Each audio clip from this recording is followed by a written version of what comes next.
Hello everyone, I am doctor Akshata Singhal और आज की वीडियो में हम बात करेंगे अबाउट कार्पल टनल सिंड्रोम। तो सबसे पहले हम समझेंगे कार्पल टनल सिंड्रोम होता क्या है। तो जो अपनी हथेली है यहाँ पर एक कार्पल टनल प्रेजेंट होती है और अगर मैं इसको शब्दों को तोड़ूँ तो कार्पल्स का मतलब है यहाँ पे प्रेजेंट जो बोन्स हैं और उन हड्डियों के ऊपर एक फ्लेक्सर रेटिनोकुलर नाम का एक स्ट्रक्चर होता है। ये दोनों मिलकर के यहाँ पे एक छोटी सी टनल बनाते हैं यानी कि गुफा बनाते हैं और उस गुफा के अंदर से निकलती है एक नर्व या एक नस। वो जो नस है उसे हम कहते हैं मीडियन नर्व। वो अपने कंधे से निकल करके यहाँ तक जाती है और अपनी उंगलियों को सप्लाई करती है। वो अपने अंगूठे को फर्स्ट फिंगर, इंडेक्स फिंगर और रिंग फिंगर को आधा सप्लाई करती है। तो किसी भी रीज़न से अगर उस नर्व में कंप्रेशन पड़ता है या दबाव होता है तो अपन को सिम्टम्स देखने मिलते हैं कार्पल टनल सिंड्रोम। तो अगर हम बात करें सिम्टम्स की, तो आपको अगर लग रहा है कि आपके हाथों में भारीपन रह रहा है या सुनपन रह रहा है या दर्द रह रहा है, जिसे हम मेडिकल टर्म्स में बोलते हैं numbness and pin prick tingling sensations, तो हो सकता है कि आपको भी कार्पल टनल है। जैसे कि अपन इस फोटो में देख सकते हैं, अपन को कार्पल टनल सिंड्रोम के सिम्टम्स जो हैं वो अपन को अपने अंगूठे में, पहली दूसरी उंगली में और आधी तीसरी उंगली में और अपने पाम में फील अगर किसी होता तो कभी कभी पेशेंट्स को इस तरह अपने हाथ में भी सेंसेशंस देखने मिल सकती है। यूजुअली कॉमन है रात को सोते टाइम लोगों का पेन इसमें बढ़ जाता है और अगर किसी को पहले कोई इंजरी हो चुकी है, यहाँ पे कोई फ्रैक्चर हो चुका है, कोई ट्रॉमा हो चुका है, प्रेग्नेंट फीमेल्स के अंदर ये ज़्यादा देखने मिलता है।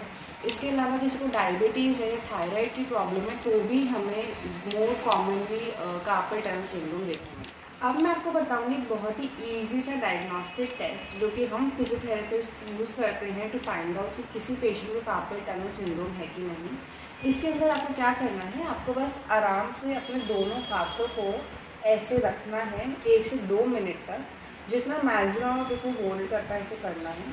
और अगर आपको लग रहा है कि 1 से 2 मिनट ये करने के बाद आपके जो सिम्टम्स हैं, मतलब कि जो आपके सुनपन है या झंझनाहट है या भारीपन दर्द, वो इन जगहों पे बढ़ रहा है, जैसे कि मैंने आपको बताया इन 3 उंगलियों में और अंगूठे में, तो हो सकता है कि आपको भी कार्पल टनल सिंड्रोम है। अगर आपको लग रहा है कि आपको है तो आप अपने नियर बाय फिजियोथेरेपिस्ट से या डॉक्टर से कंसल्ट कीजिए और जो हम आगे एक्सरसाइज बताने वाले हैं उनको ज़रूर से। पहली एक्सरसाइज के अंदर आपको अपने जिस भी हाथ में सिम्टम्स आपको आ रहे हैं उस हाथ की मुट्ठी बना लेनी है और नॉर्मल मोशंस अपने हथेली के सारे करने हैं, जैसे कि इसको ऊपर उठाना है और नीचे लेके जाना है, फिर इसको ऐसे लेफ्ट और राइट में लेके जाना है और अपने पूरे रिस्ट को गोल घुमाना है clockwise and anti clockwise, both the directions. इन सबको हम 15 से 20 बार करेंगे और इसके बाद हम अगली एक्सरसाइज की तरफ जाएंगे। नेक्स्ट एक्सरसाइज के लिए हम एक टेनिस बॉल ले सकते हैं या जैसे जेल बॉल होती है, स्माइली बॉल जो होती है, कुछ भी आप इस टाइप की बॉल ले सकते हैं। अगर कुछ भी अवेलेबल नहीं है तो आप एक पानी की बॉटल भी छोटी ले सकते हैं। और आपको करना क्या है, आपको इसको इस एरिया में जो आपका थंब का एरिया है इसके नीचे और यहाँ वाले पूरे एरिया के अंदर इसको सिर्फ स्लाइड करना है कुछ इस तरह से।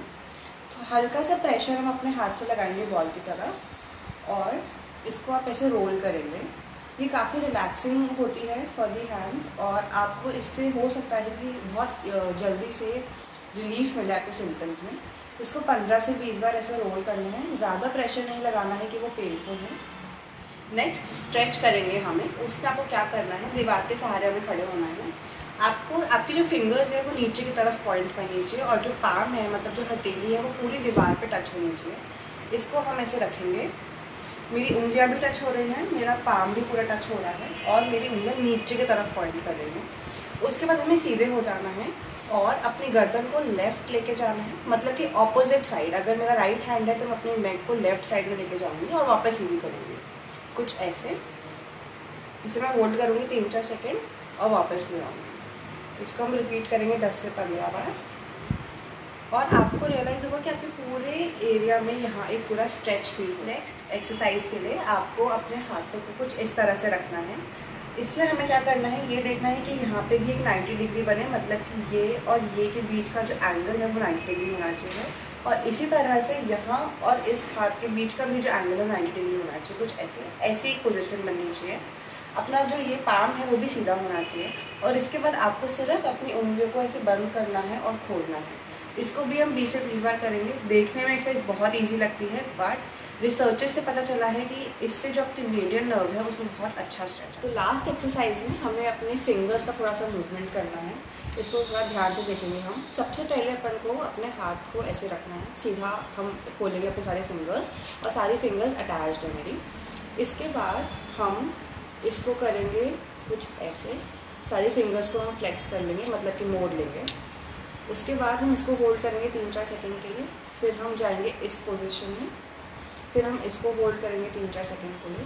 उसके बाद हम अपनी सारी उंगलियों को और मोड़ेंगे इस तरह से, इसको होल्ड करेंगे 3-4 सेकंड के लिए, और उसके बाद हम उंगलियों को ऐसे ले जाएंगे और इसको होल्ड करेंगे 3-4 सेकंड के लिए। हम इस पूरे को वापस रिपीट करेंगे। सबसे पहले हाथ सीधा, उसके बाद ऐसे,